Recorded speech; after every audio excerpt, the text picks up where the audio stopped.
The Charlie Kirk assassination, the final breaking point.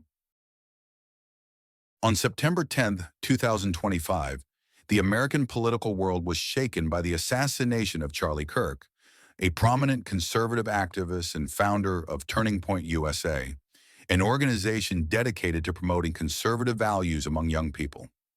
Kirk, a close ally of Donald Trump, was struck by a sniper's bullet during a university event in Utah while addressing a crowd of over 3,000 people. Authorities immediately launched a massive manhunt to capture the perpetrator, who remains at large, and the FBI classified the incident as a political assassination.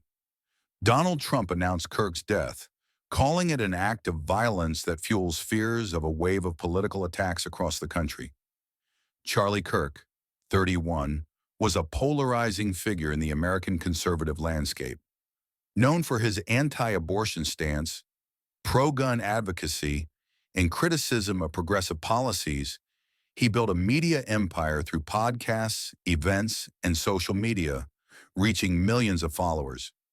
His death sparked immediate reactions from Republican leaders who pointed to a climate of hate fomented by the left, as well as from Democrats who condemned the act unequivocally.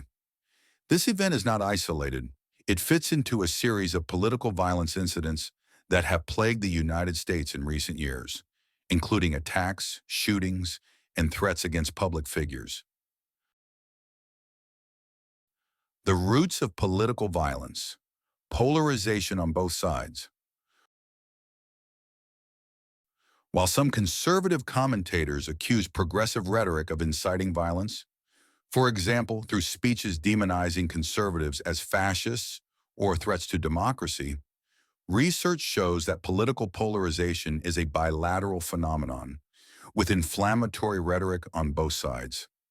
Recent studies indicate that political violence in the U.S. has been on the rise since 2016, strangely fueled by a vicious cycle of ideological divisions, where both the left and the right contribute to a toxic climate. On one hand, there are examples of violence and hostile rhetoric directed at conservative figures. Kirk's assassination has been described as a watershed moment in a wave of politically motivated attacks, with experts citing factors such as social media disinformation and the demonization of opponents. Some reports highlight cases of left-wing extremism, such as attacks on conservative events or threats against Republican politicians, often downplayed by federal authorities. For example, rhetoric comparing right-wing leaders to historical dictators may normalize violence, as analyses suggest hateful language can lead to real actions.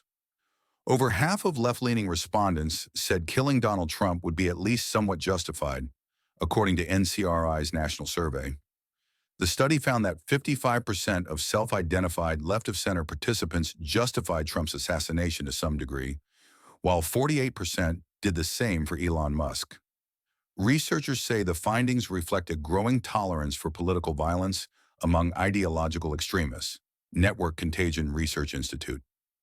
Conservative critics argue that the left is fueling a wave of unchecked hate against the right, legitimizing attacks and violence toward those branded as the new Hitlers, through rhetoric portraying opponents as authoritarian extremists, without reckoning with the consequences of such language. A case cited by right-wing commentators to illustrate alleged bias is the murder of Irina Zarutska, a 23-year-old Ukrainian refugee who fled the war in Ukraine, stabbed to death on August 22, 2025, on a train in Charlotte, North Carolina, in an apparently unprovoked attack by DeCarlos Brown Jr., a man with a criminal record. Some conservative influencers describe the attack as racially motivated, claiming the suspect made racial remarks, although authorities have not officially classified it as such.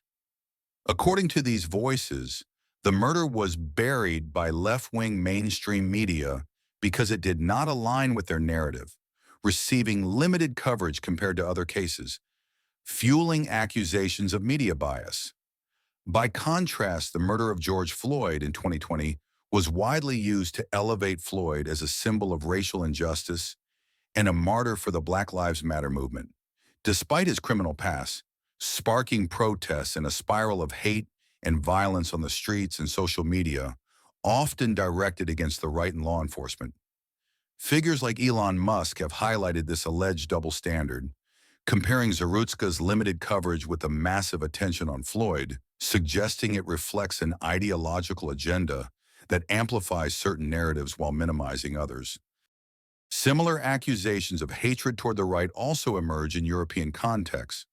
For example, in late 2025, at least 7 candidates from Germany's far-right party Alternative for Deutschland, AfD, died just before local elections in North Rhine-Westphalia, sparking online conspiracy theories suggesting suspicious causes or targeted killings.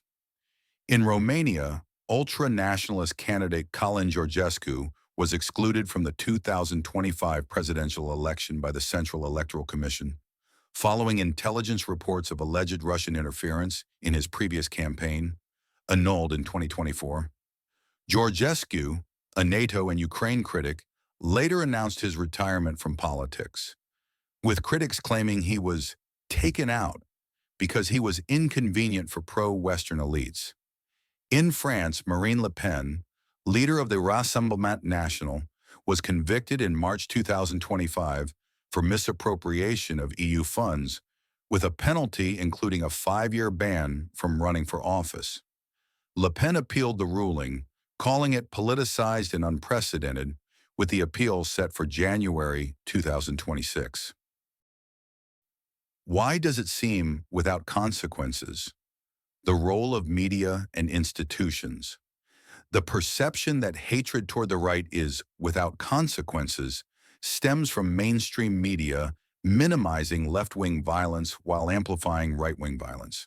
Some studies support this criticism, noting that the focus on right-wing extremism, such as after January 6, 2021, has overshadowed left-wing threats. However, global data shows that political violence is often underestimated on both sides, with institutions like the Department of Homeland Security struggling to balance resources. In Zarutska's case, coverage was initially local, but exploded on social media, with critics pointing to soft-on-crime, post-Floyd policies as a contributing factor. Cases like those of AfD, Georgescu, and Le Pen fuel debates about a hatred toward the right that cannot be ignored. Toward de-escalation, the need for nonpartisan dialogue.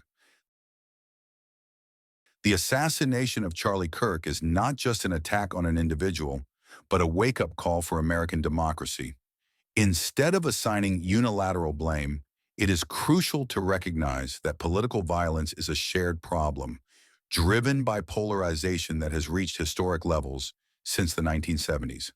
Possible solutions include reforms to reduce disinformation, promote cross-party dialogue, and strengthen democratic norms. Only through a truth-seeking approach that avoids divisive narratives can the United States reverse this dangerous trend. Kirk's death should unite, not further divide.